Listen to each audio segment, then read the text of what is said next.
Arsenal have risen back to the top of the Premier League table for at least a couple of hours courtesy of a 2-0 win over a lackluster Brighton and Hove Albion at the Emirates Stadium. In a match that was one-way traffic from the first minute, Mikel Arteta's men were their own worst enemies in a goalless first half, but a Gabriel Jesus header and Kai Havertz finish in the second 45 ensured that the Gunners would not be left to bemoan their earlier glut of missed chances. With Bukayo Saka terrorizing makeshift left-back James Milner early doors, Arsenal exploded out of the blocks in North London, and the winger had the first sighter of the match in the 12th minute, but his low effort was comfortable for Bart Verbruggen.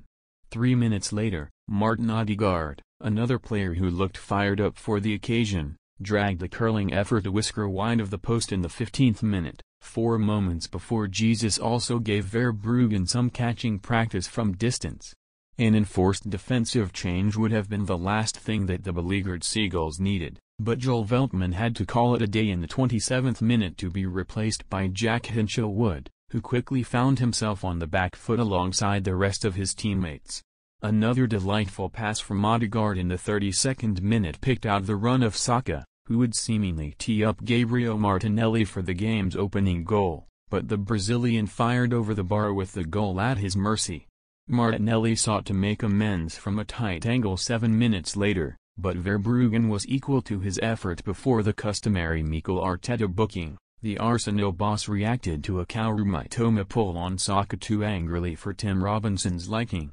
Roberto De Zerbi's men managed to get to half-time with their clean sheet intact, thanks mainly to Arsenal's appalling finishing rather than any diligent defensive work, akin to the Gunners' wastefulness throughout their loss to Aston Villa last weekend. However, Arsenal ensured that they would not live to regret their first-half profligacy just 8 minutes into the second period, as an in-swinging Saka corner was flicked on by Jan-Paul van Hecke to the back post, where an unmarked Jesus was afforded all time and space on the pitch to head home into an empty net. The Seagulls could only muster a meek response to Arsenal's deserved opener, as substitute Hinchelwood headed straight at David Raya in the 64th minute, Brighton's first shot of the match, 4 minutes before Lewis Dunk denied Ben White with a crucial header off the line. Another 2 chances in the space of 2 minutes came and went for the Gunners, as Verbruggen palmed an Odegaard drive away in the 74th minute, mere seconds before Havertz headed over the bar from a Martinelli cross.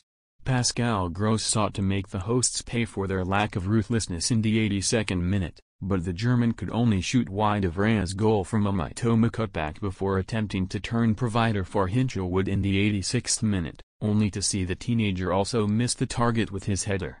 Just as De Zerbi's side may have started to unearth a small slice of hope, Arsenal belatedly wrapped the game up in the 87th minute, as Odegaard released Eddie Nketiah into acres of space in the middle of the park, and the Englishman played a crisp through ball into Havertz, who delicately lifted the ball over the onrushing Verbruggen and into the bottom corner. Substitute Emile Smith-Rowe was denied a long-awaited goal by Verbruggen in added time, but it was a minor blot on the notebook for Arsenal, who now lead Liverpool by 2 points ahead of the Reds' showdown with Manchester United. Arsenal's final pre-Christmas fixture sees the Gunners head to Anfield for a daunting date with title rivals Liverpool in 6 days' time, while Brighton, who dropped to 9th place after seeing their 32-game scoring run in the Premier League come to an end, meet historic rivals Crystal Palace on Thursday evening.